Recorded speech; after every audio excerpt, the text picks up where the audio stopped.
And there we are once again. It's you right there. That's you. What's up, man? No, it's you. I know. Man, it's same thing, different day, It's a great day to be, part of Gearheads and Guardians, being here for all our vet buddies and all our racing friends, and can't forget, our friends that like to shoot and partake in firearm stuff. Yeah, so we didn't have one last week because we had meetings and things kind of collided together, so we had to everything was crazy last week. It gets busy out there.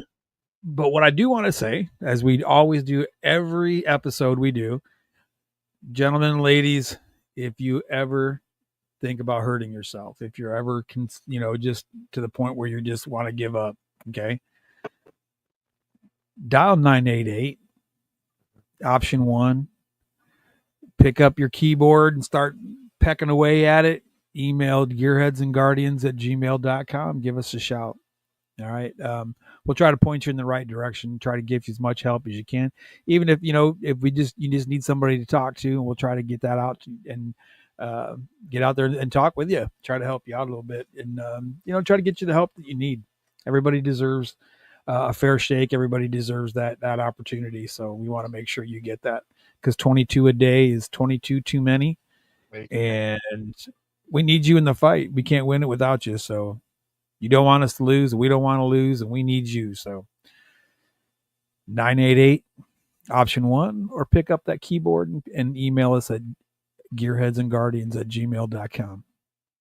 So and that being said, info at relieffortroops.com. You can also email us at the charity info at relieffortroops.com. Man, this is exciting. This is another exciting one, man. It's going to be a good one, man. Past year, yeah, we had a lot of good ones last year, especially talking about the new product Vibe. And yes, I found out that Zelise is going to roll out a new product also.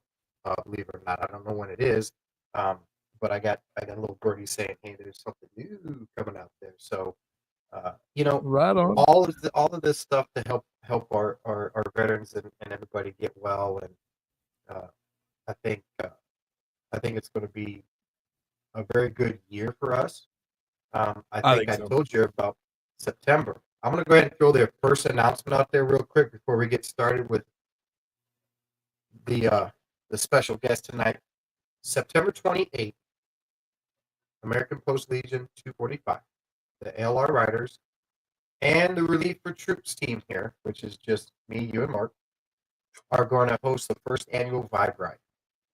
We have the flyer out there, and can't really see that. Whatever that was. Oh, that's the card. Yeah, your background is kind of canceling that out. But yeah, I'm trying. I tried. American Legion Post 245, the Relief for Troops Vibe Ride, first annual, $20 per bike, whether you have a passenger or not. We're going to have a 2.5-hour ride through the countryside, and we're going to end up at Bluebonnet Palace again, like we did last year. But way cool. Yeah. So, but this is a ride. We're actually do our first ride to raise money for our charity, and we're going to hand out some CBD. We're going to hand out some swag. We're going to hand out some products to our veterans. This is going to be a fun time. It's our first one, so I'm excited, man. This is really cool. Sweet. And of course, the race season is here. Next Saturday. Yes, man. Next Saturday. Let me tell you, and we're going to talk about this in the show, but I want to say last weekend when the Elite 410 sprint cars were here, John Carney Asada was here. We had Landon Crawley, who was the last year's World of Outlaws Rookie of the Year, was here. Sam Haverteet was here. Austin Munt was here. We had some good drivers here, to include a 14-year-old from Las Cruces, New Mexico, Ryder McCutcheon, and his family were here. You know them from the house. They grew up with the Michael, and they hang out with Bryce. That's where they're from. They all showed up here at I-37, put on a show, and they went down to Corpus for a 2-day show. Amazing time, and it was feel good to smell that methanol in the air the way it's supposed to be in the air. So right on. So yeah, and then this weekend is the Jamie Campbell Memorial. It's a non-points night, but it's the Jamie Campbell Memorial. The late models are going to be there. I'm not ready yet. Still waiting to get the motor from the shop, but we're going to have the late models there. We're going to have the factory stocks, and then modifieds are going to be there. So this is going to be all about remembering Jamie and everything he did for us in the racing community. So Right on. yeah. Right on. So tell us a little bit about this special guest. Oh man, and I'm going to say this, and I know he's waiting back there, but I've got to put it. I've got to lead into this correct, and unfortunately, it starts with me because this is one of the young men that actually put us in the position we are with Performance Bodies. When I started my racing career back in 2009, 2010, I didn't have very much money, and I just wanted to get out there and go racing. Well, I had this idea to do tribute to the troops in 2011 and 2012, and we wanted to change the body on the car, and it was a Performance Bodies car, so they came in pieces and they built everything, and I was like, I mean, I don't have the money for a new body, but hey, let me just reach out to them and see what they can do, right? Well, at the time it was Benji, but Alec and Benji and the team up there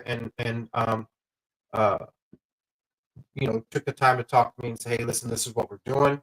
And I'm not asking for money, but is there any way that I can maybe get a military discount or some sort of discount to help us out with putting a new body on the car because we're trying to put a new wrap on it for the tribute race or what have you not.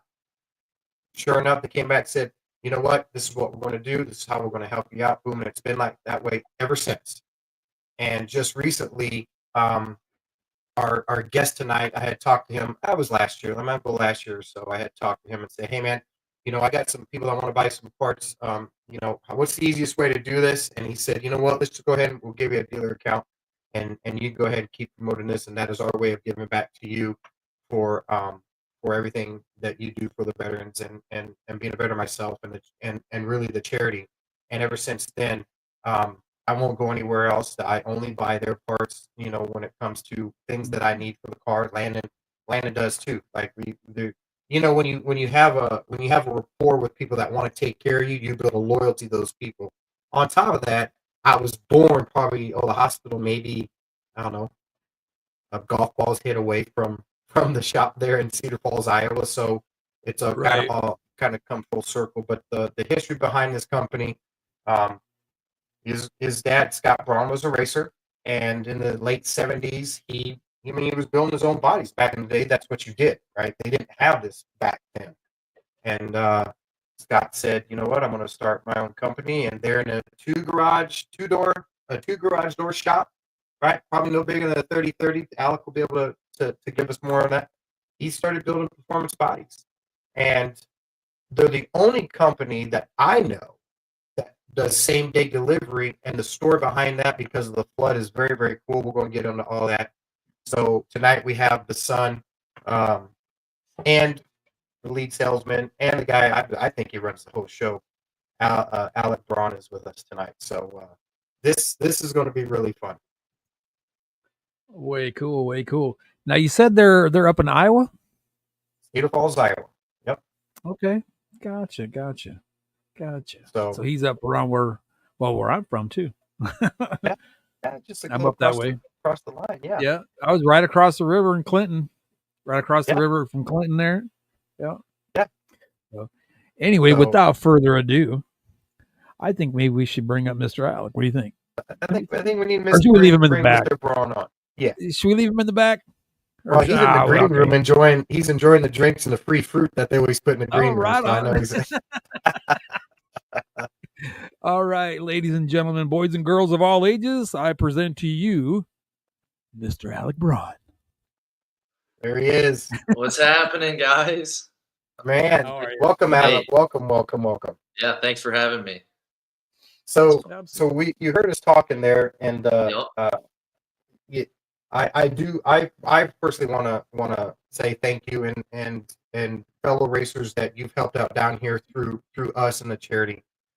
Everything that you've done for us. Thank you so much for helping us out, and I hope you pass that on to your dad and stuff. But let's jump right into this, right? Yeah.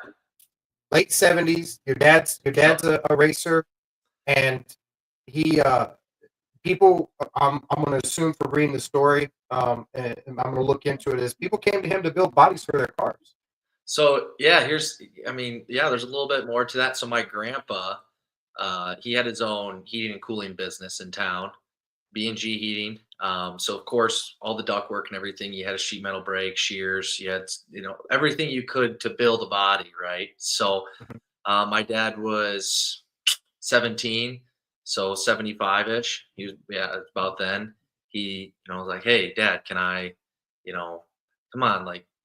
I'm gonna go do this and that. And he's like, sure, whatever, do what you want, but you're working for me, so you just need to be here when you need to work and do what you want to do. So he started building his own bodies. One of his good friends goes by Fuzzy.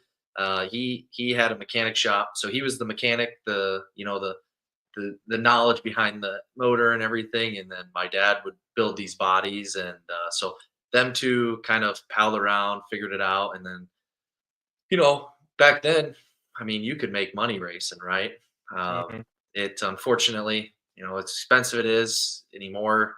You got to be top dogs to make it a living. Otherwise, it's a hobby and sponsors Yep. and everything, right? So, but then shoot, you could put a car together for a couple grand, go out, win 5, 6, $700 every couple wins a weekend. Shoot, you're making money and it's fun, right? So he was having a Yeah. blast just as a straight hobby, no business at all. And he all of a sudden just kept doing it and kept getting better at building stuff. And he ended up breaking his wrist, and it kind of jump started it. He sold his car and then built some bodies for some people around there. He's like, man, I can really make money doing this. And he he begged my grandpa, and he said, Dad, can come on, lay me off, like, so that I can go full time.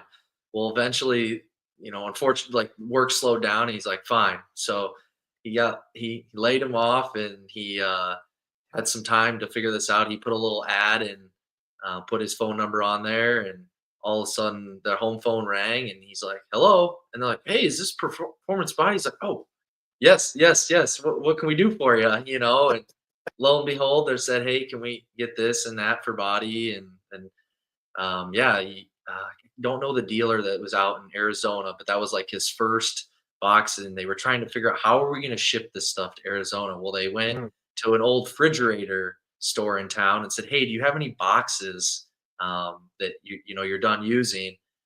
We need to." And they're like, "Yeah, sure. These are all going to get thrown away." So they got a bunch of big refrigerator boxes and figured out how to tape them up and secure the pieces and shipped them on out to Arizona. And one thing led to the next, and obviously made enough money, saved enough up to um, buy more inventory and more parts. But yeah, I mean, it started out on Dunkerton Road here in Cedar Falls, Iowa, Wow. in a two-door, three-stall garage, and then it ended up going into a four-stall. And he hired two guys, and those guys just retired after one worked for 41 years, and the other that was Jeff Higgins, and then Pat Loy. He just retired in March for 42 and a half years. So, Right. yeah, that's kind of the quick little deal on how it, started and then progressed. And now we're in a, you know, 50,000 square foot building that's full of very scarred parts, right? 11,000 part numbers. And Jeez.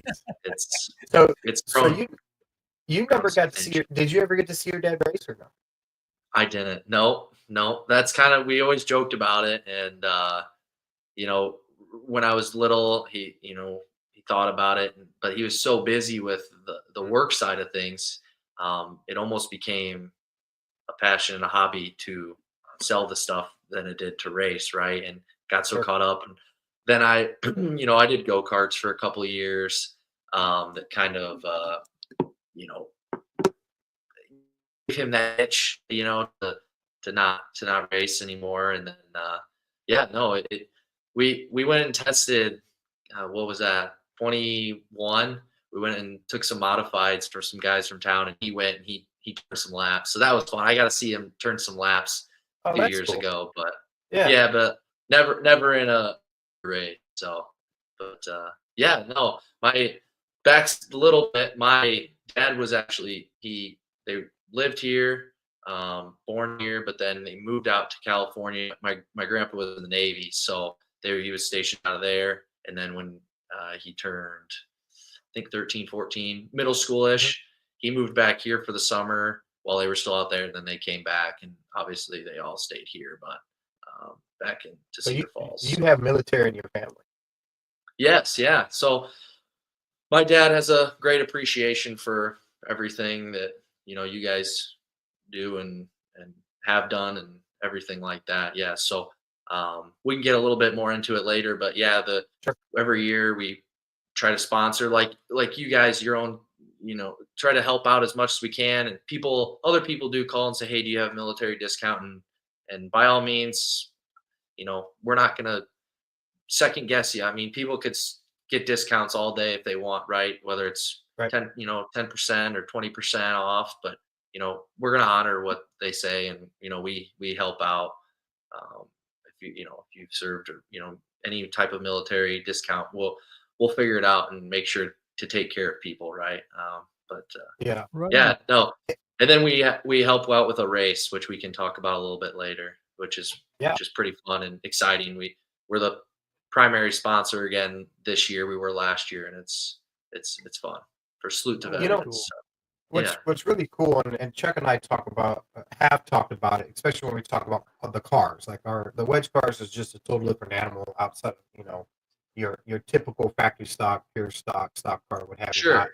With all the aero and downforce and watching the evolution. Like every time I buy when I needed to buy a new, I'm going to start with the nose, right? Because the nose has been one of the biggest dramatic changes. And Chuck and I, when he finally got to come to Texas and we got to looking at the car, it was pretty linear. Like the noses were pretty linear. And then as the years progressed, the changes in the aero and the design changed. And it was just, Chuck and I have talked about it before about how the evolution of racing when it comes to aero and most of all the classes, especially late models, it's crazy. The R&D that you guys do to do this. So from going to complete body kits to just the plastic sides and only a few pieces now, right?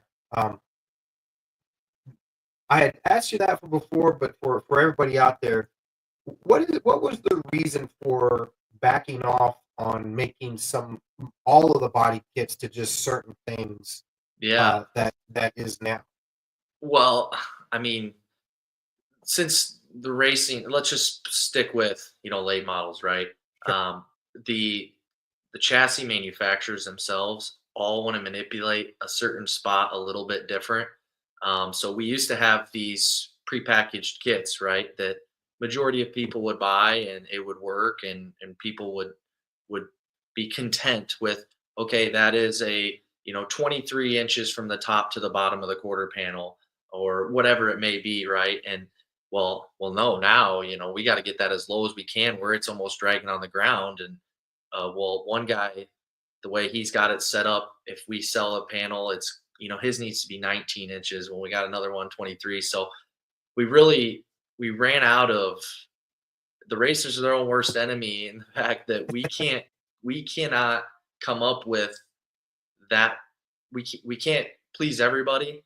So if we can't please everybody, it's almost does us a it doesn't help having, we can't have it all. So we just don't have it at all. And we require chassis manufacturers to, whether they're going to CNC laser it out, give people a template, or we do have the plastic ones that obviously are trimmable, that give people that option to trim it down. But then the nose, we always joke, the only thing stopping these racers from making a bigger, wider nose is highways. Then the trailer rule. Trailer can only be the car has to fit in the trailer. So that's our rule. If your race car can drive in, can keep your nose on and fit in the trailer, then that's it. That's 96 inches wide, and it is exactly 96 inches wide. If they go any wider, they'd have to take their nose piece off before they can pull their car out. or run an open trailer. Yeah, or go back to the days of the open trailers like what I've got, and you can have that some bitch as wide as you want. Good luck with them boys and Lucas and yeah. World of Outlaws. Yeah. Oh, yeah. You can't do that. So with that evolution, we just touched on that evolution real quick, and we'll get into all that later. But I wanted to take that to where you started with what you do now, and how you've seen everything evolve in the sense. Like how did you get into actually doing this full time for your dad, and what have you learned over the course up until I'm gonna say now with all the evolution of everything? Sure. Well, I obviously don't really remember much, but my first real true super late model race was the Dream when Moran won the $1 million. So the nose piece on that car, if you look at it, how it is simply, you could put it as it's a stock car nose with fenders built off to the side of it out of just rolled plastic that they made, and just so it was nothing really special then. Yeah, and they thought that was the next greatest thing, and for me personally, shoot, I didn't really know back to the race, like, man, was I going to come into the business? Was I not? I didn't really know, but I've always enjoyed and had a passion of being around the races. I'd grow up, going to the races. That was what we did on the weekends. We'd go to all the racetracks and I'd take a look and see them. But let's say in the last 10 to 12 years is where I've really, how do I say it, gotten a kick out of how intense these guys are on aero. We're like, okay, what's the big deal? Like, it's dirt racing. It can't be like, this isn't NASCAR, when you're saying that. But then we joked, and they took a nose piece. They got a open semi trailer, took the nose, strapped it down on the back of the semi, and they were reading how if they moved something here or there, and they were on the, they were seeing like, wow, it's crazy how much downforce. It does make a difference. It's unbelievable. You're just, they like these switching to an IMCA modified. They were debating on a 1-inch, 2-inch spoiler. Every 1 inch is 100 pounds of downforce is what they're claiming. So you get a 2-inch spoiler on these cars with the crate motor. Man, they have so much more downforce than a open car. Yeah. So these motors that are only turning 60, 600 at the time with the chip, they can compete with these open guys. So it's it's really certainly cool. Yeah, and I talk to some of the super late model guys, and some of them will ask some funny questions like, hey, can you how far do those bolts stick out, or hey, this or that, and you're like, what is this? The big thing when they came out with the Evolution 2 nose, which is the newest late model nose that we have, the front valance and the fenders, the valance piece is supposed to sit under the nose, and then the splitter goes out. But if you cut in the middle of the valance where they're supposed to 90 together on the back side, you can actually cut that out and you can lay that valance piece on the top. What that does is it kicks the nose out another, quarter an inch. So you're getting you're kicking that out just a little bit farther, giving yourself a little bit more, downforce with that there. So it's, yeah, that one right there, the top left, that Evolution 2 nose there. So,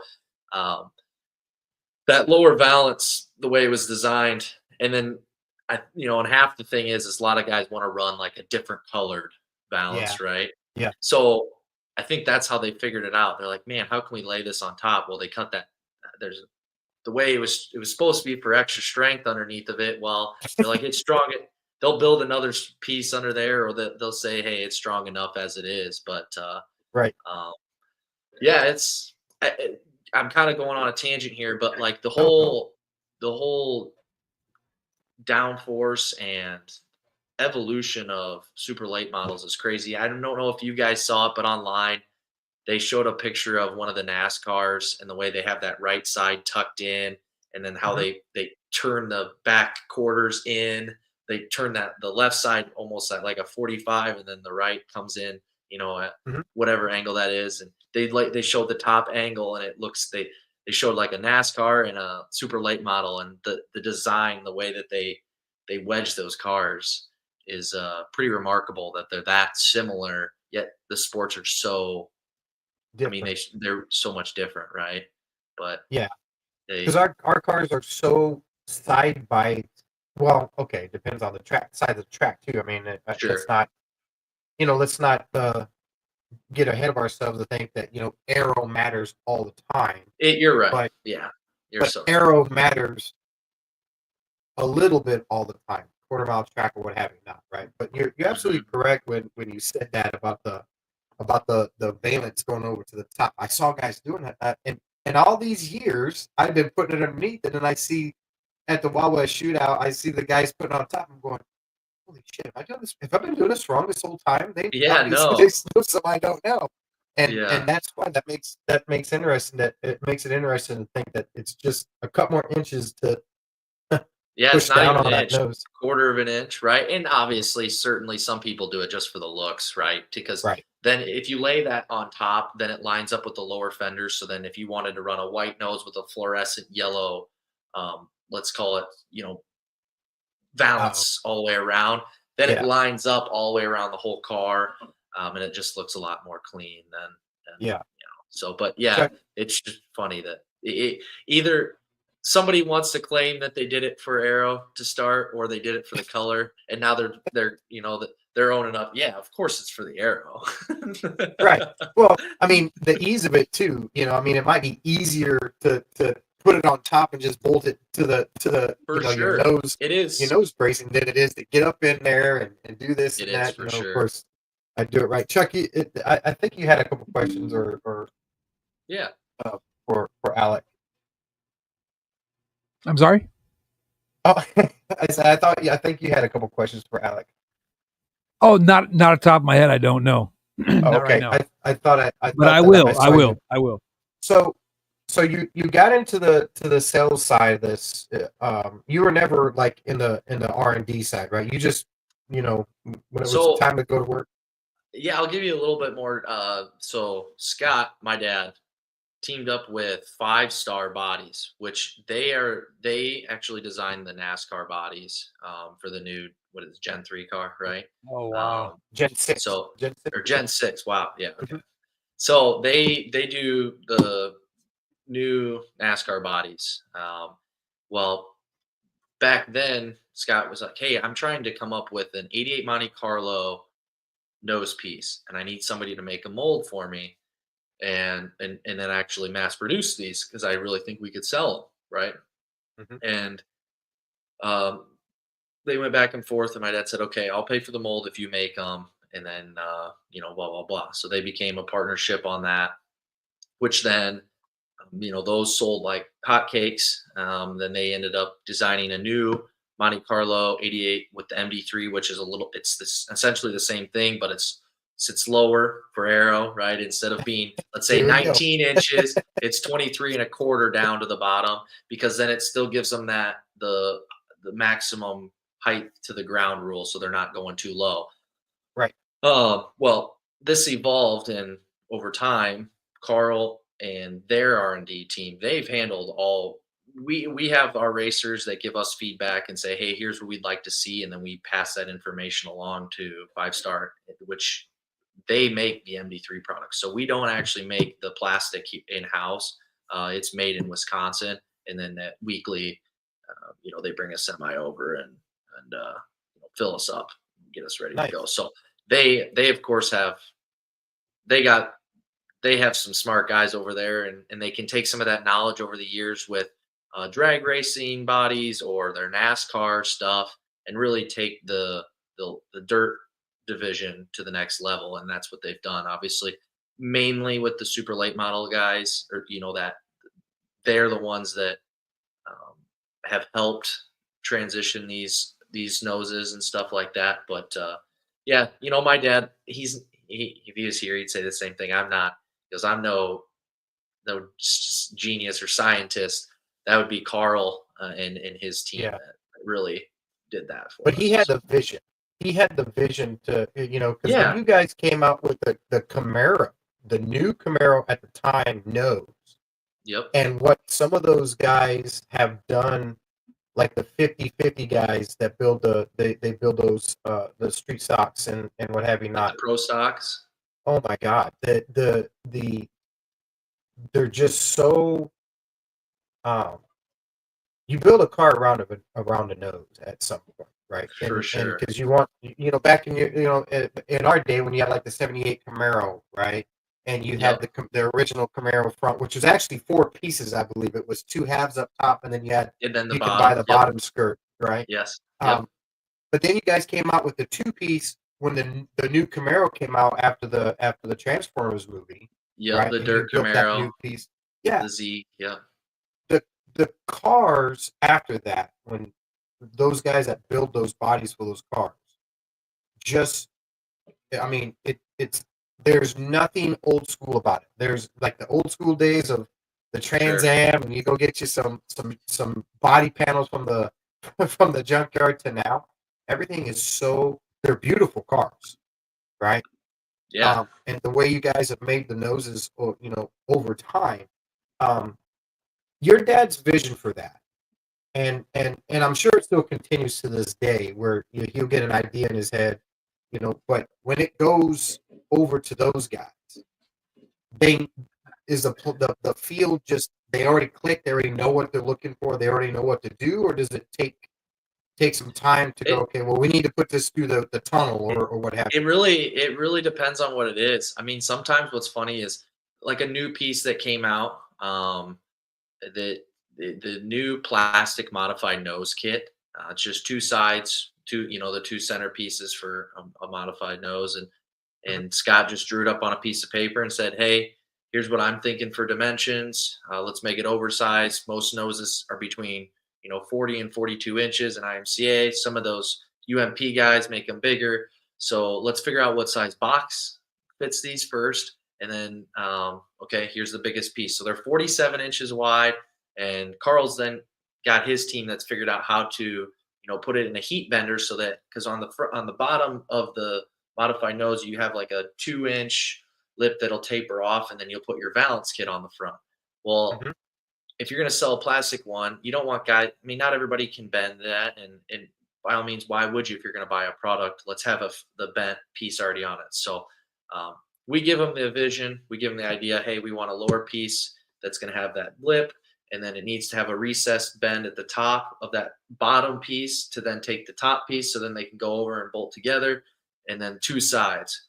Now you guys figure out how to make it and go have at it, right? Yeah. And they know. They're like, yeah, we have this machine that can heat the bend and we'll bend it. And how about instead of 2 inches, we do 2.5?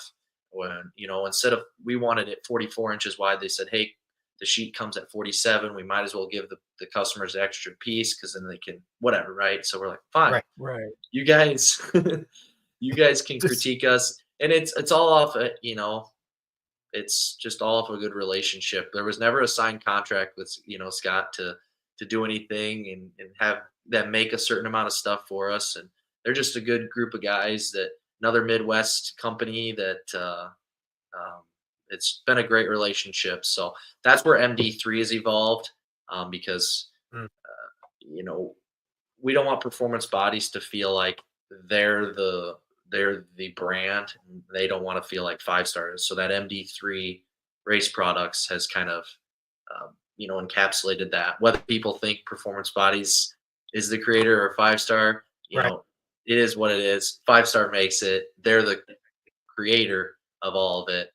We just love selling it because it's a great product and of the relationship we have with them. So How much are you involved beyond just the sales side of the house? that's pretty much. I pretty much don't do any of the sales anymore. So Oh, I, okay. So I get so when I call you, it just happens that I just, hey, is Alec available?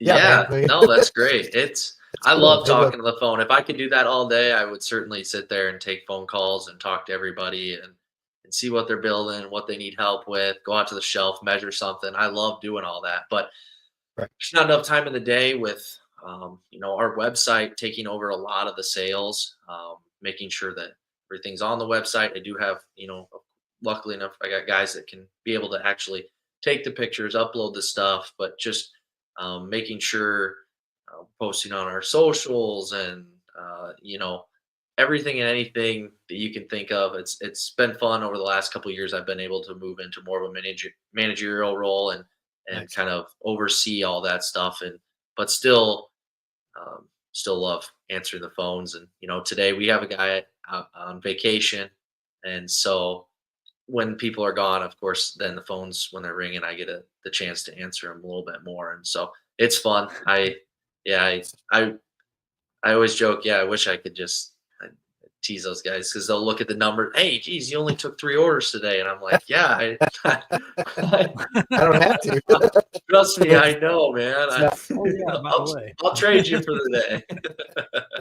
yeah. And But, so I must say that I'm humbled that when I call Performance Bodies now, I'm not getting a sales guy. I'm actually talking to the man. yeah, That's really okay, cool yeah, because I do and see, and none of us know this, and I think this is what's really cool about tonight is that because I work with Benji a lot. Now Benji he, obviously is a racer, and he he was there for a long time, and he I mean, actually trained me to be the salesman. So when oh I wow, came into the office, he taught me everything. I mean, gosh, you could put the headsets on, and when I came in the office, uh, you could actually click on the button and you could listen into every phone call you wanted to. So you could, so I could listen to who Benji was talking to, see how he talked to these guys, see how he, interacted, and gosh, he was just a rock star, right? He would could flow through a conversation depending on, somebody calls instantly pissed off because their box is lost. Well, obviously it's not us that lost it. And that conversation can go two ways. You can either have a salesman that's a jerk and doesn't try to help you, or you have Benji who softens the blow right away and weaves his way through. And then by the end of the conversation, Benji's giving them his phone number so they can send pictures when they're on vacation together, it's, they're just become best yeah, friends. And you're like, he, how Right did you on. do that? And yeah, so, but uh, he has that aptitude to talk to people like oh, that. In fact, he uh, Chuck, do you remember when we were at the Clayton Home Show with our body, the second tribute that we did, and I didn't know this, but I had just sent Benji pictures of our car just because that's what I want to do because you take care of us. Hey man, whoever wants a picture here, this is the best I can do, sure. until we get some cool shit. Hey, put it in a magazine. Yep. My car was in the performance, y'all's catalog, and I was like, oh Yeah. yeah.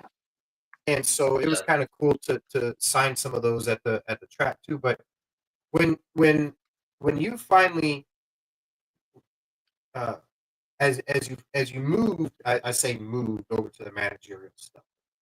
Um, did the same day shipping, and that's a Mhm. total story that a lot of people probably don't know about unless you actually read the story on the catalog Yeah. itself. But now that you're in a managerial role and you see all the logistical pieces that it takes to move in and to move out and to do this and do that, how important going back to the flood and the way you guys came up with the same day shipping, how was that transition to today's efficiency in getting Yeah. parts out to the racers? Yeah. I would say that, we talk about it to this day, but the flood, the 2000, what was it, 2004, 2003, something Yeah. like that. Hmm. Um, it was well, yeah, there was a flood then, and then there was one before that. That's when we actually borrowed. There was an abandoned school bus in the parking lot, and where our building used to be out on Airline Highway, the parking lot would fill up relatively here and there. Well, there was one flood. It got within 2 inches from going in the building, and of course, guys that race, that we had a lot of guys that worked there that raced at the time, and they can bring their John. A lot of fishermen, they can bring their John boat. They're thrilled, right? So they back their John boat into this flood water and take their John boat and park it on the loading dock instead of a semi backed up. Their John boats are parked there, right? And So that we would just shuttle packages to the UPS truck. Well, I mean, shoot, you can only fit so many packages on these John boats. So my dad's like, "Hey, somebody go figure out how to hotwire that bus, see if it'll run." And lo and behold, they went over and jump started it, and the sucker turned right on. And so they loaded it, packed it full of parts, and every seat, right, pretty much just a UPS truck with school bus seats on it, right, and then they ended up driving it through the flood, and it was maybe half a mile, right? It's not like it was going far, but the publicity and just truly the act of wanting to get it out the next day was really cool. Like that was before everyone's so spoiled with Amazon thinking they need something within, Right. 2 hours of ordering it. So, it I I mean, it sounds I hate to say it sounds so simple that if you're just gonna have top-notch customer service and get things to people right away, they're gonna appreciate it and wanna come back. But, some people just unfortunately, they can't do that. But I'll give props to every person that's ever worked there, and still the people that do. When let's just say from the transition to '03, '04 in the new building, if you come to our shop, every aisle, every section is labeled. So if you go to section 2, let's say there's 14 rows over and then up 5. I mean, on a piece of paper, okay, this part numbers in row and is in aisle 2 over 8 up 5, boom, parts right there. You can find it. So being able to be efficient like that and just to see how it's evolved with technology, making things so much easier has certainly helped. But the knowledge and thought that has gone into that before computers were top tier is really remarkable. So I give, all the guys that used to work there and stuff, if I ever see them, I always try to, give them their flowers because truthfully, same day shipping is easy to say, but if somebody orders at 4:59 and you don't know where it's at in the warehouse and you're trying to get on the UPS truck before the guy leaves at 5:05, 5:10, it's not going to happen without having everything done right and the right people and having all your boxes. I mean, people forget if you're going to ship out, 400 or 500 boxes a day, you got to have boxes in the right spot and different size boxes so you're not paying for a bunch of stuff. So it's it's fun. It's really fun. So. And seeing the I just like I like the idea that he said, you got this program or software that it's in aisle 3, section 15, row 71. I'll plug my part number 7. I need that. Yeah. It's in Chuck, when I was working logistics before I came over to this new contract, and we didn't have, and we're IT, right? I was a IT contract, and I was the lead logistician for all the Western United States for our contract, and we didn't get to have any tracking. My tracking was Excel spreadsheet, even to this day was Excel spreadsheet. So in warehouses where you have parts upon parts upon parts upon parts, an automated system, no matter how automated you get, you still have to have somebody behind clicking the button and doing all that stuff. So to be able to get to where you guys are at with the same day shipping and even at the 11th hour, y'all's dedication to getting stuff out at the 11th hour is like you don't hear from other companies. If it don't get in by 3 o'clock, it's not going up to the next day, Jackson. And that's exactly that's how they do it. But you guys have always been like that, which was absolutely. And we're not selling T-shirts, right? Well, I'm going to a country concert this weekend. I guess I'll just wear my other, country T-shirt. No, like these guys only have so many weekends they can race. With weather, especially in the Midwest. I mean, you're not racing right now. It's it's gonna snow or freeze tonight, right? So, I mean, it hits May, and if it's nice and you're lucky, you race May, June, July, August, and then of course you hit some specials in September and October. But you order something on a Tuesday, you need it Wednesday or Thursday, or whatever it is.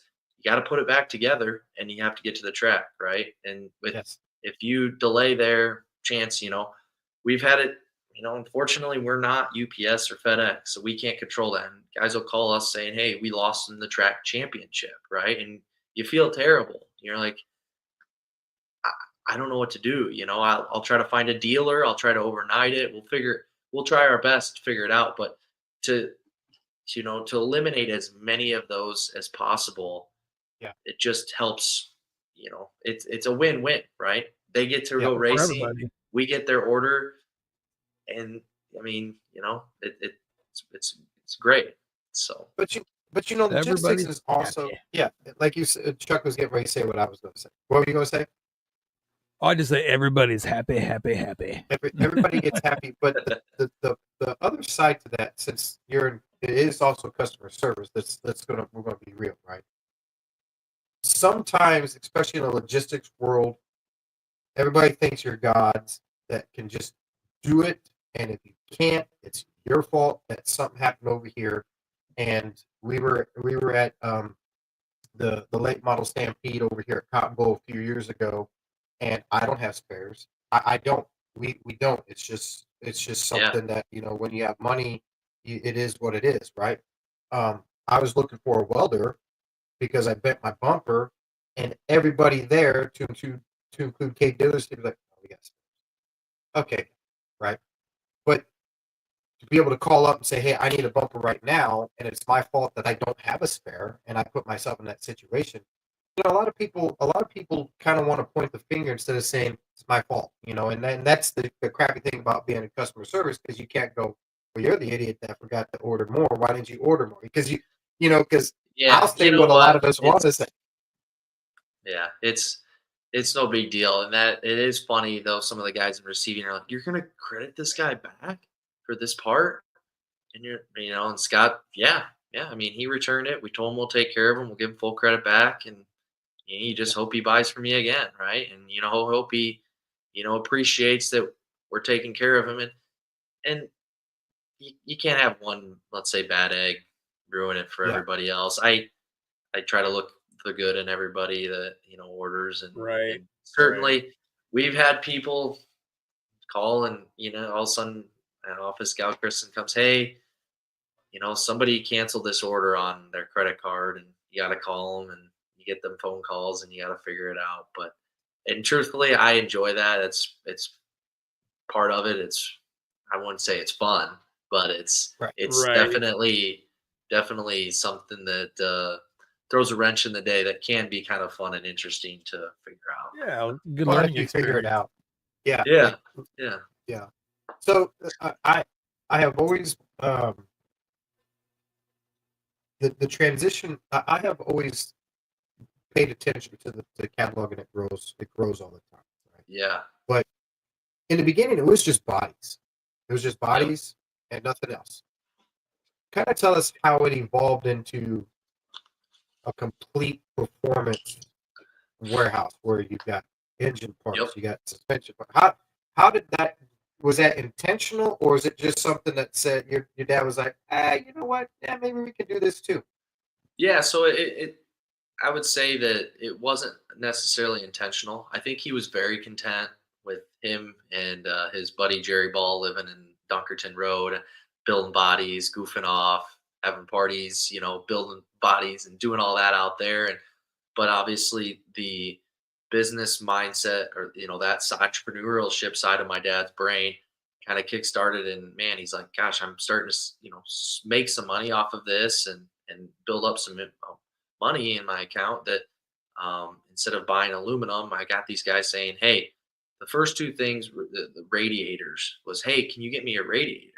I was like, shoot, I don't know where really to. And all of a sudden, um, you know, it kickstarted into how, right? And then, you know, after the radiators, like, hey, how many, if I buy 20 of them from you, what can I buy them for? And let's say like, hey, they sell for $100, we'll sell them, 150, we'll sell them to you for 100. It's like, okay, fine. He's like, boom, okay, fine. I'll get them. And he's like, geez, I sold all 20 of them. And then it moved into rivets and fasteners a little bit, stuff like that people really wanted. So we've been Pop brand fastener. We've been buying them for over I think 35, 36 years now. So it's yeah, it essentially did it to itself, right? You get a couple things in there, and then it just snowballed a little bit into what it was, and then he found this abandoned warehouse on Airline Highway near Policeman's Park. So he bought that warehouse, and it was way too big for what they needed. But what they did is they built temporary walls because it felt so awkward having just this giant space behind. Well, then those temporary walls just kept getting moved It back, moved and back, moved. back. Yeah, every couple of years, hey, we need to move that back farther because they'd rent out the back space to, he'd say, well, I'll rent this out to that like a home and gardens TV show. They kept it as their storage right back there, Right. but eventually he's like, hey, I got to kick you guys out. I need this space. And yeah, it's evolved. And if you ever come to our place, we have a wall that has every catalog from the beginning on there. And you can see how they get a little bit thicker every year. Every time. And yeah, we're up to 208 pages. We have 11,000. I wouldn't want to guess exactly. It's 11,000 something part numbers in the building right now. So it's Wow. it's Well, crazy. Yeah. When I get to come visit, maybe we can find a calendar from 2012 or 13 or whatever. Yeah. And Yeah. I'll sign it for you, and y'all can leave it in. That'd be perfect. Auction it Uh, off. the new building that you're in now, Yep. right? How many years have you been there? I want to say it hasn't been all 20. that long, but it's been 20 years. Yeah. Yeah. Yeah. Um, It's crazy. If we wouldn't have moved when we did, that following year, 6.5 foot of water would have went through our building out on Airline Highway. So the Yeah, 'cause they biggest had a flood bad came flood. then. Yeah, '05. So we really lucked out there. But yeah, no, it's been incredible at this new building. Um, my dad and my grandpa at the time, they generaled the building, so I always think that's pretty cool that they were the ones that were the leads. Obviously, they didn't physically make stuff, but they decided Sure. how to design it, and they helped. I mean, they're an architect, but obviously, it's cool to see their touches that were put on the building with different things. So Yeah. yeah, There's the catalog. There's the catalog, which is really cool. I like the way you guys do the catalog, where you can. It's like looking through the catalog, and you're on the right, yeah, on yeah. your internet. So innovation like that's really, really cool. No, yeah, So it's fun. so we've gotten to the new. We've kind of walked through everything, and here we are, 20, 22, 23. You guys came out with Evolution. For 2019. When was it the actual Evolution? The first Evolution came out. Oof. Evolution 1 knows. Probably 2015 now. 2015. Yeah. That's when if not the rake 2014. and everything started to change. Yeah, that's where they were taking that right side and really manipulating that right side fender. They went from two raised fenders to a flat fender on the right side.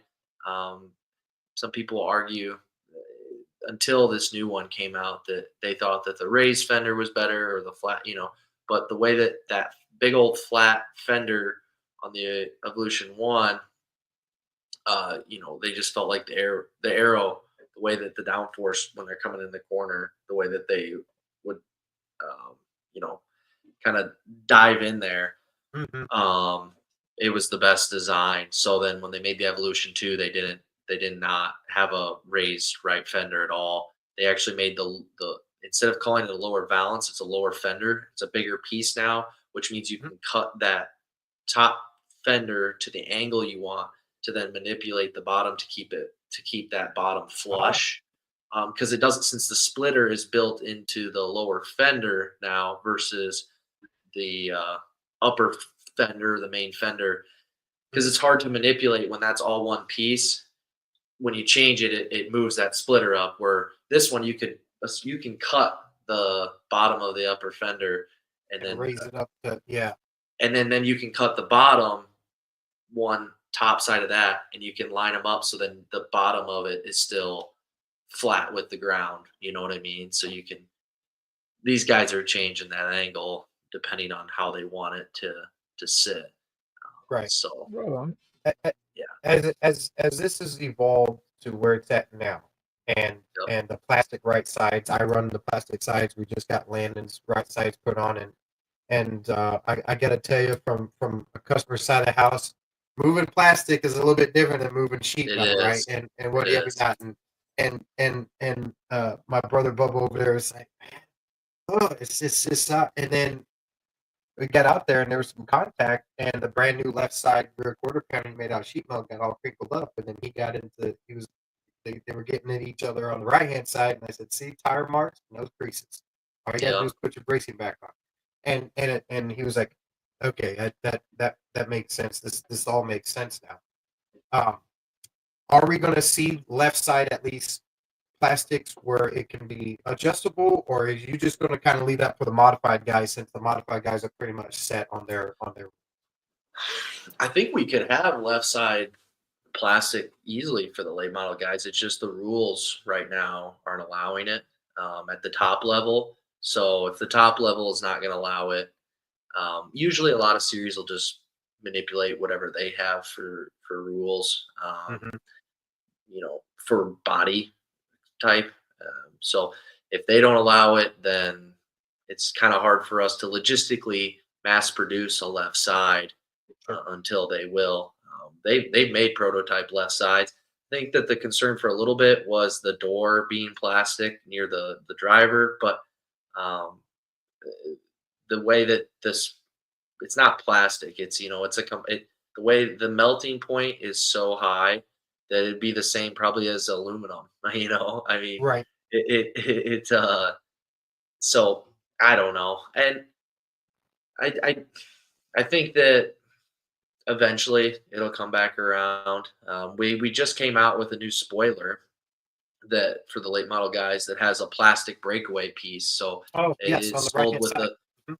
Yep. So it's sold 30-inch piece, but then 32-inch. So then you can cut it to let's say 15 inches, which majority or 16, whatever guys are running that piece at, and it still has a metal outside rudder. But I mean, if you get hit and that collapses in, most likely that plastic piece will come back the shape, so you're Mhm. not having to remake all these, or you just you're the way that works, that plastic will collapse and it'll hopefully keep away from the left side of that spoiler. And you can keep that all your, aluminum 60 thousandths or 80 thousandths or whatever. And then the right side will just replace that piece and it won't Replace it. completely ruin everything. Yeah. Which I So, think is a really cool innovation, Chuck. I don't know. I don't think I've talked to you about this, but what they've done, because the cushion on the track, these cars, if your wall is not bowed in, like our track is, right? But a lot of the guys on some of those bigger tracks, that cushion gets up, it gets up, it gets up, and it gets so far up that they will actually right. get the right rear into the wall, and Right. it will completely Right. rip off that corner spoiler, and then all of a sudden the arrow is gone off the right rear in the sense. And Yep. so when you came out with the plastic, I was like, that is genius, because it really, the plastics, and it's not plastic. Let me go ahead and say it's No, yeah. composite. Oh, is Yeah, it? Because we call it's it a plastic. okay. It's just it's a blend of plastic that Five Star has created over the years that makes it not crack, but also um, you know Pliable. yeah, exactly, strong but not crack, and Yeah. you can lay it out in the sun and it'll get back to its shape, and people are happy. And we always joke that we're gonna make these things so good we're gonna only sell everybody one of them, and then we won't know what to do. Well, well, Damn, what do well, we do that's now? yeah. Yeah, why do we do that? We made too Yeah. good of a product, and now we only can sell one to everybody. Well, then you're just gonna have Damn. to make that a door is gonna go from $129 to $3,000, and you'll never Yeah. There you you can use go. it for the lifetime There of the you go. car. No, we Um, don't need to get in that topic. That's Just new frustrating. body If styles. there's Yeah. anything that we've done, we were one of the few Five Star with MD3 products was one of the few they lowered pricing in 2023, and we've held strong and kept our pricing on all plastics throughout everything. So we're pretty proud of that because it's there's no hiding it. Unfortunately, racing's getting very expensive, and these manufacturers really need to focus in these next couple of years of making sure that they're on their suppliers, making sure that they're beaten down, not just saying, okay, if it goes up 5%, I'll pass it on the 5%, and then we pass on the 5%. You can't keep doing that. Yeah. Racers, it's not going to work. So Exactly. but Well, I As think a that's body- any sport, to be honest with you. so I am Yeah, happy that the plastic is holding up better. I think the only complaint is that the wraps themselves, guys are trying to figure out how to stick their wrap to the plastic. We've got a 3M primer that we sell in a little can. If people haven't heard of that, that's one option. Rub it around the whole outside, like 1 to 2 inches around the whole wrap. If you do it on your whole body, you better be dynamite at putting on your wrap, because if you screw up, that thing is stuck on it's there. not going anywhere. So Yeah. but that'll come. Those guys will figure out how to get them wraps to stick. But shoot, if you're needing new wraps before you're needing new panels, I'm pretty happy with that. And Absolutely. I'm happy to, I love to be able to sell a product that I know will last and in the long run, hopefully save the racer money to be able to keep racing and, call us up and get new grease or bearings or whatever it is, some maintenance stuff, right? I'd rather have people doing that than having to buy expensive body panels all the time. Yeah, it was actually really genius of to have the plastic right size, because I'll tell you that once a car rolls over and you get in a hole or you bottom out. Those rocker panels, who created them? Scott Bloomquist. He told Carly, we need these pieces of plastic on the bottom of these doors and quarters. You know how he talks. And we made them, and nobody wanted them for a while, and he started running them, and the rest is history. Now everybody in the world needs a rocker panel. So a little shout out to Scott Bloomquist. And the man was very innovative on everything he did to include on his cars. Like he put the R&D time into stuff. But the rocker panel, which I didn't know that was his that did it, but the ability to adjust those any way that you want, and the lines the way that the whole, there's nothing sexier than a late model when it's fresh. I'm gonna tell you that right now. Right. There's nothing sexier. And to be honest with you, I ran the body that I have on it now. I ran it one time at Vado, and I was having ignition problems, and then last year we did 10 laps and I blew my motor.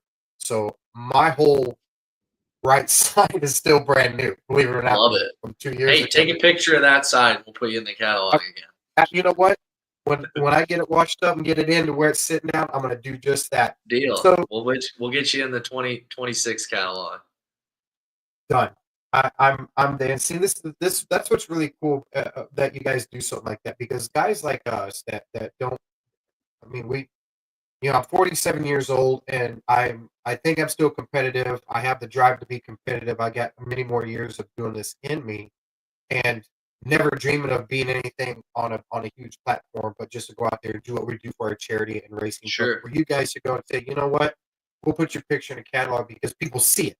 People see that you put a name on it, and when the car looks good, it is eye candy for, especially how we come up with the different color schemes in our own mind based on what you guys can provide. And then you, like you said, you take this car to, let's say, your local, not car show, but just anywhere where you guys are doing your, what was it again? That the displays, the relief of our charities displays. Yeah. Gosh, it's such a connection. Some people have never seen one of these things or don't even know what they even do. But the race car itself then brings people in where you can have a conversation about something totally different than racing, which has been cool over the years to see, all these events that take place. Are you guys have anything coming up that you're doing for? When was it again? You said we do have a ride in September, don't we? We have a ride in September. We're going. So last year we took Landon's car out. I'll send you a picture of Landon's car too. Because all of his stuff is MD3 too. So, we took Landon's car out there for our first charity event as eye candy, and then we have slingshots, and we brought them out, and we raised $700+ and we were able to buy uh, Zalees Vibe CBD, and we had some donate to us, and then we handed out to the veterans, right? And then every veteran that comes out to the cars, they actually sign our cards, Alec. We allow people to. I got autographs on the every part. Is there of a my place car. where people can donate, or is it? Yes. We try to check for you guys personally, or is it like a 501c or something? Or we are a 501c3, so and we can get a tax. We can get a receipt to hand out. But if you go to relieffortroops.org, that is our donate. We have a donate button under its PayPal. I don't know if you wanted to go that route, or you and I can talk about how we can connect, and if you guys want to do that. But yeah, I'd like to send you guys, $1,000 to that. That'd be really cool for you guys to, Man, that just gave me chills. I really appreciate that, man. That's really cool. Thank you. We'll talk after and figure it out. But what you guys do is cool, and we'll get it. Man, I don't know. That kind of just set me back for a minute. That's the first that's the first time we've ever had anybody do that, and what better way than people that make us safer and faster out on the track, you guys at Performance Bodies. I want to talk real quick, and I know we're getting a little short on time because I could sit here and talk to you. We've sat on the phone and talked about shit just because I babbled for too long. It's not you. It's me, because we love doing this. We love talking about veteran stuff. One night we actually talked to just kind of on a tangent. We had my doctor on. If you ever want to listen to my full story, we had Dr. Jill on. She was 3 or 4 episodes ago, and she actually been through my whole cancer trip with me, right? Everything from being on chemo to getting on CBD, and then everything from CBD and not being on chemo with still active cancer and what have you not. So we can talk for a long time. So let's talk real quick about your involvement with Lucas Oil, World of Outlaws. And I don't know if you guys do much with dirt car guys, because those are super modifieds. But how really does that work? Because you guys are on, I'm going to throw a number out there, I could be way off, but I'm going to say 98% of dirt cars in America run performance body plastics. That is the World of Outlaws. I wish it was that high. It's probably it's probably closer to 60%, but I would love to get to 90. But I pumped you up in the small world that I know. No, that's great. I love it. We get calls every once in a while that say, "Hey, I saw your sticker on blah blah's car, and that's why I'm calling you. I'm guessing they got this nose piece from you, or blah blah blah." And you're like, "Yeah, that's crazy. A little town in Arkansas, right?" And you're like, "Right? How the heck?" Or Florida or Mississippi, and you're like, "Wow, that's so far from us." But the Lucas Oil World of Outlaw, that's progressed over the years. They of course reach out and ask, "Hey, can you sponsor the series and whatnot?" And we actually kind of transitioned away from that and went more to the racers themselves, trying to figure out, build a relationship with them, whether it's how many wins they get, or a certain deal, or they put our logo on there and whatnot. But honestly, where we do most of our sponsorship is the IMCA. We give over $30,000 roughly a year of contingency cards that go right back to the racers. So we make up all the contingency cards, and throughout the year IMCA distributes them out, whether you're the points leader here or points leader there, or rookie of the year, or bad luck, or whatever it may be. That's IMCA. But we give another probably 40,000. We give about $70,000 in contingency cards a year away, just to racers, right? So we try. It's hard for us to say, "Hey, somebody calls, hey, can you sponsor me?" It's like, gosh, guys, I would love to sponsor you all, but then I wouldn't have a job. Right. So it's not the best way to do that is to give back to the sanctioning bodies and that you feel confident with. And we've done that with Lucas Oil over the years. We would give out, a nose piece to each winner of each race. And so over those years, you build those relationships. Ricky Thornton wins a dozen races, then you got to give him 12 free noses. And so he's very appreciative of it, right? And then he says, hey, thank you. And you're like, hey, no problem. How about you let somebody else win so I can give somebody else a nose Right. piece? Right. But that's no joke either. one thing I do want to touch on too, the Salute to Veterans race. We helped out with it last year, but this year it's the 23rd, 24th, and 23rd, 24th, and 26th of July, and they have over, it looks like a dozen cars this year will be wrapped, and they'll have different schemes based on whether maybe, let's say somebody's grandpa was in the Navy, or like Joel Rust, who raced for us, he had his car wrapped like an old fighter jet. And so wow. they do all these different wraps, and then any veteran that wants to come, they get in for free. And then they do, looks like they, let's see, they $125,000 in giveaways for veterans through all sorts of different things, whether it's, looks like, they give away so much different, they'll auction off like these, giant deals that people make and all that, and give straight back to veterans. So their goal is to have over 700 veterans. Last year they almost hit that, and so they're hoping to keep having 12 patriotic wraps, Salute to Veterans cars throughout stock cars and modifieds, and they'll have a best looking patriotic car before the 3 races. So that is so cool. The 3 tracks are Spencer, Iowa, Algona, Iowa, and Boone, Iowa, are where they're located. And so it's a pretty cool event. Joel Rust, who works for us, he races at it, and a lot of people in the Midwest, of course, go to those races. It's a good paying event for them, right? But it's also an incredible event for the veterans.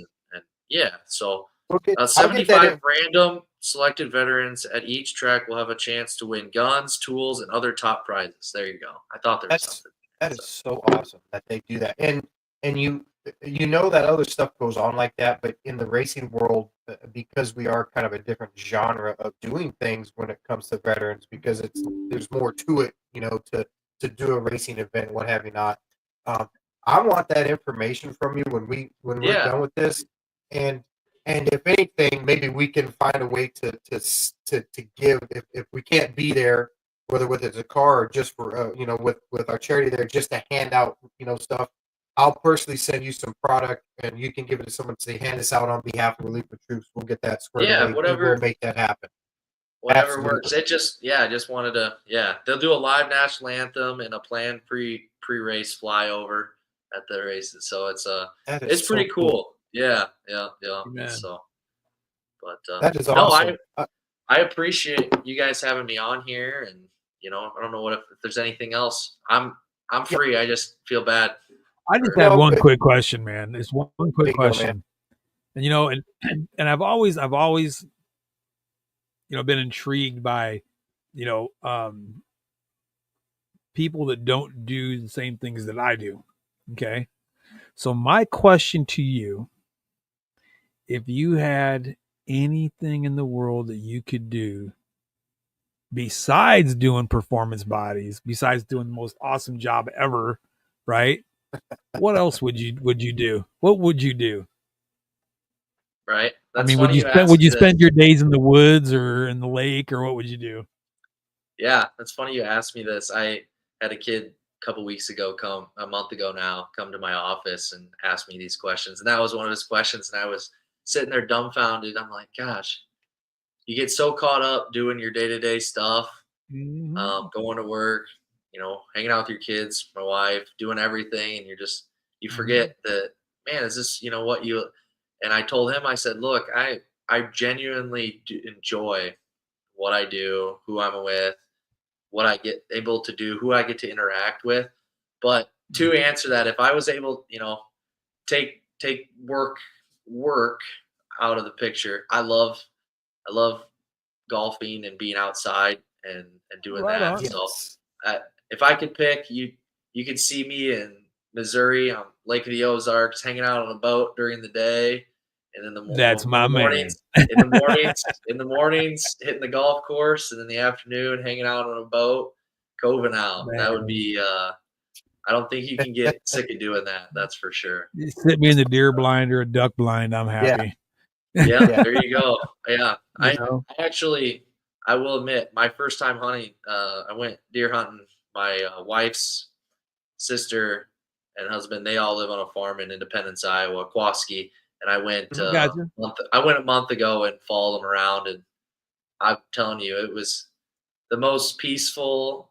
It's like golf, but just a completely different realm. You're with Yes. people. Right. You're trying to push the deer. You're trying to, you're working as a team, but you're being quiet. So you're not like you don't just have you're chill, but you're also intense. So Right.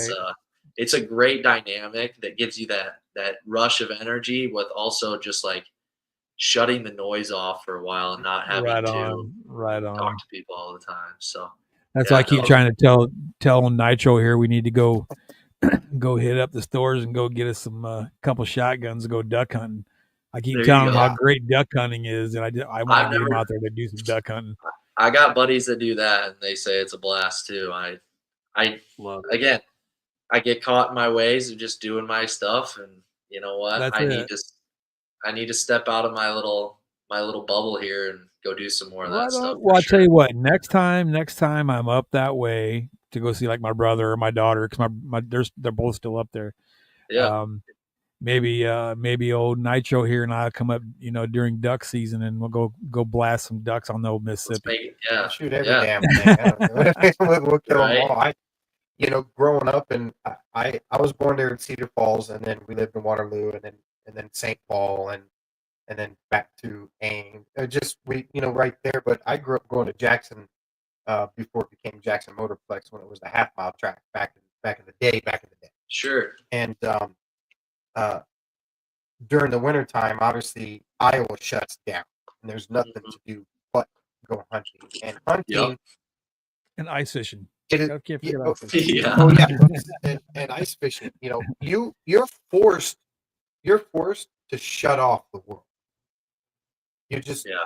you're forced to do it, and it's very peaceful. It's kind of like being on a cruise ship. Not gonna lie, being on top of a cruise ship, yeah, reggae music or whatever, but you're out in the middle of an ocean and you're forced to let go of the world. You know what I mean? You just stop. Oh damn, I ain't got no phone signal. It's okay, they can wait. It's a great. You're absolutely right, just to be able to shut it down. Now you talk It's like about golf. wind therapy. Yeah, wind therapy. You're on a motorcycle. You can't hear shit else unless you got earbuds in. So guess what? You're out there just cruising around. Just wait until you get to where you're going. But it's funny you talk That's about it. golf. I'm going to turn you on to Buzz Golf, Buzz Golf Chronicles that myself and Bubba does, and we put them on our YouTube page, where we go out there and we actually try to be PGA professionals with a couple coolers of beer. I'll tell you right now, it doesn't work. It's Um, drunk golf. but but Drunk golf. I will I'll give you the link to that. You go to Yeah. my Please. actual YouTube page and you can watch us out there, Love it. and Chronicles of the Cart Path Buzz Golf. That's what we do. Um, Alec, there's so much more. First of all, I feel like I'm at home because I'm actually talking to someone besides Chuck that's from where I'm from. It's nice to you know touch back to you guys back there at the house, and everything that you guys have done.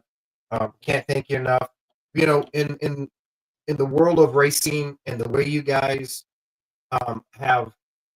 Let me put it this way: every time that we order something for our shop, either my car or Landon's car, and it's brand new and it's Performance Bodies, or it's something like the Hood Scoop, or it's something that is the Valence or whatever, not, we get to put it on fresh and new for the first time.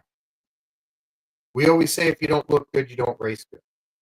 Yep. And that attitude and mentality that we have, because there's some guys out there that could give two, they don't care, right? I mean, obviously, if you're on the big tours, you actually have to be presentable. They tell you, fix your shit, right? But for us out here, because of everything that you guys have done over the years to make these cars not only just functional but look really good, we have a lot of pride in our cars because of y'all's products. And that's no lie.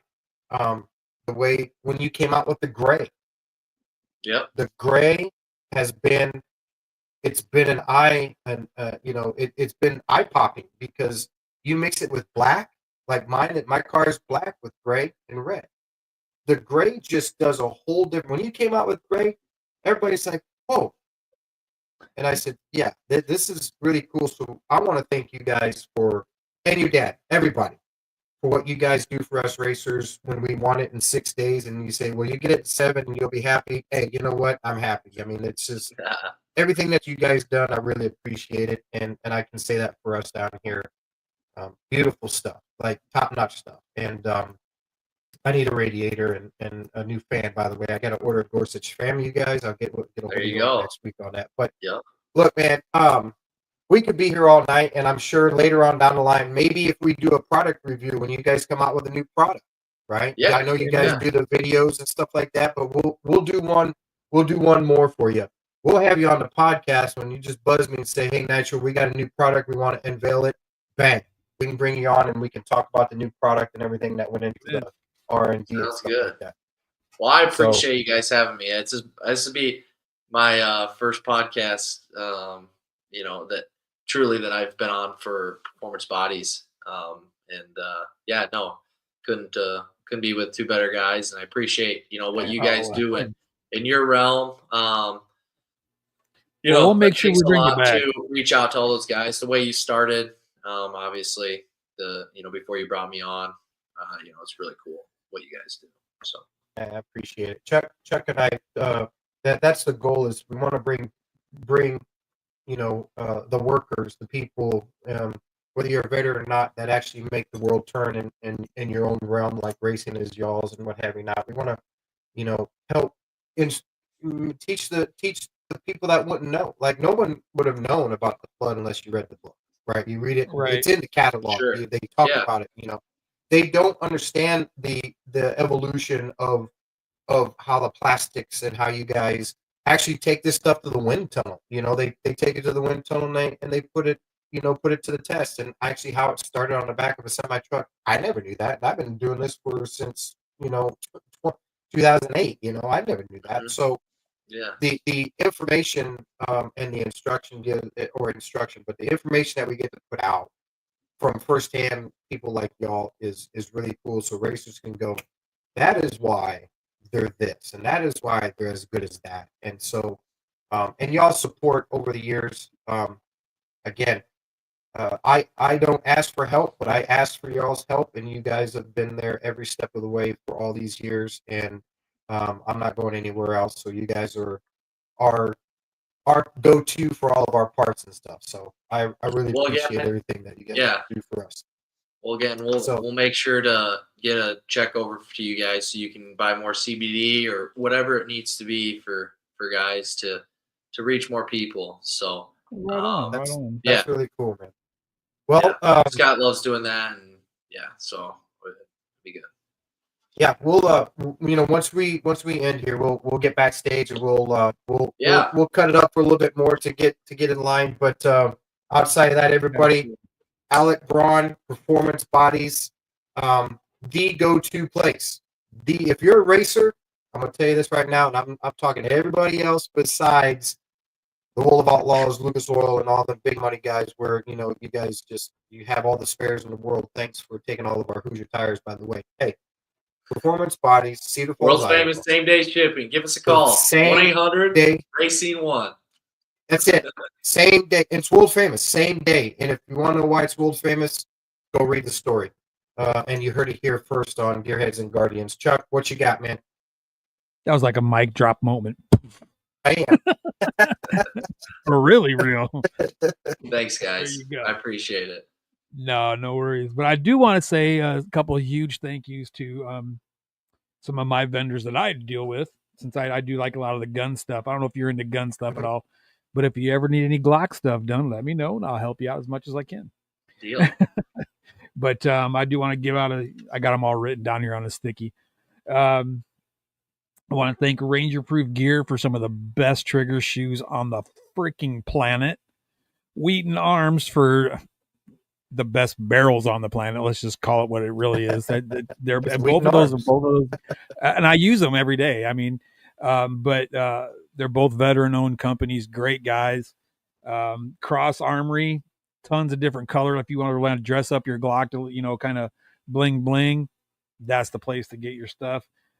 Ghost Incorporated, guys, if you want great products for your Glock to make them shoot thousands of times better, Ghost Incorporated, your guys. Also, Dawson Precision, if you're like a match type shooter or something like that, not necessarily so much like Glock, but like your 1911s, your staccato, stuff like that. If you're looking for great parts, they are the premier people in Texas. I'm telling you. Want to say a huge thank you, and if you guys conceal carry, check out Works Holsters. That's WERKS. Some of the best holsters WERKZ. KZ, that's right. Z. But super great, super great. I mean, I got holsters all over the place. They're not, unfortunately, none of them are out here. Here's one of my old holsters there, but I got tons of them. If I could, I'd have a Works holster for every gun that I conceal carry, hands down. I really would. If I'm going to open carry, I like my Alien Gear ones are great, but Works is great. Shooter lube, if you want a good lube for your weapon, something that's like a military grade CLP kind of stuff, Shooter lube is the bomb. Also, there's another one called Riptide. I actually sell both of those. So if you're looking for a good lube for your gun, Riptide or Shooter lube are some of the greatest ones out there. I want to say a huge thank you to the Glock Shooting Sports Foundation. If you're into shooting, or you're just getting into shooting, give Glock Shooting Sports Foundation a shot. They have matches all over. If you're wanting to get into match shooting, but you've never done it before, they will be there to help you, teach you every step of the way from day 0 to day 5,000. There's somebody there that can help you any step of the way. The last one I want to thank is, because everybody knows I'm a foodie. If you don't like hot sauce, I'm sorry for you. But if you do like hot sauce, go check out Primo's Peppers. The guy had, for like it was like 4 months or 3 months, had the world's hottest pepper just before the Carolina Reaper. The pepper is super hot, super good, and the guy's a brilliant genius, man. His sauces are incredible, and his wife makes jellies that are hot, and they are so good. Everybody I've ever introduced to these products, they've loved them. So if you like hot food, go check out Primo's Peppers, guys. Nice. Yeah, we talk a lot of weapons too, and we're Glock people. So if you want to rock your Glock out, this is the man to talk to. And real quick, relieffortroops.org, gearheads and guardians at gmail.com, Gunners Swag, right? What's your email? Gunner6 at gunnerswag.com. There you go. And real quick, we have the new Nitro shirts. They're out. My first racing shirt. Alec, I'm going to get you one. It's going to be on the house. And if you go to relieffortroops.org and you go to the shop site, the shop page on there, you can see the shirts, the hoodies, and you can see the new Nitro Head one-off hat. So we got some new stuff. We got a lot of stuff coming up, but that's some of the new stuff that we got. So we'll get you squared away. Never have enough swag. You never have enough swag. Never enough. PerformanceBodies.com. Go get all your plastics, get all your tools, get everything that you need to make your hot rod, your trailer be successful at the track. I don't have anything else. Rocko, if you don't have anything else, we need to let Mr. Alec take it to the house because he's got more R&D he's got to do to make our cars even faster. That's what I said. All right. So again, if you are considering hurting yourself, depressed, down on yourself, feel like you might want to hurt someone else, please just know that you're in our hearts, you're in our thoughts. You matter. We need you in the fight so we can win this fight, and we can't win it without you. Dial 988 option 1. Pick up your keyboard. Text us. Whatever you have to do. I even forgot our own email. That's horrible. Gearheadsandguardians@gmail.com. Oh my God. See, that's what happens when you get my age. Yeah, and you're not alone. You are not alone. Veterans are not alone. We've been through it, guys. We all go through it. So we've all been there. We've all done it. We've all had to deal with it. And I'll be 100% honest. I don't mind. I prefer, getting those calls or getting those emails going, oh crap, it's 3:00 in the morning. I better get up and go take care of this. I'm okay with that. So you got a problem, you got issues, you need to talk out, or if you're feeling like you want to hurt yourself, dial 988 option 1, email us at gearheadsandguardians@gmail.com or gunner6@gunnerswag.com. Give us a shout, man. We'll point you in the right direction, try to get you as much help as we can. Absolutely. And with that being said, again, Alec, God bless you, man. Thank you so much for being here. Nitro, always a pleasure to see you, brother. Always seeing you, buddy. With Alec, that, appreciate it again. We'll talk to you here in a few minutes. Just hang on tight. We're going to go ahead and close this thing out. Nitro said it. Thanks, guys. Right on. God bless y'all. Thank you so much for watching. Stay safe, shoot straight, and don't forget, go fast.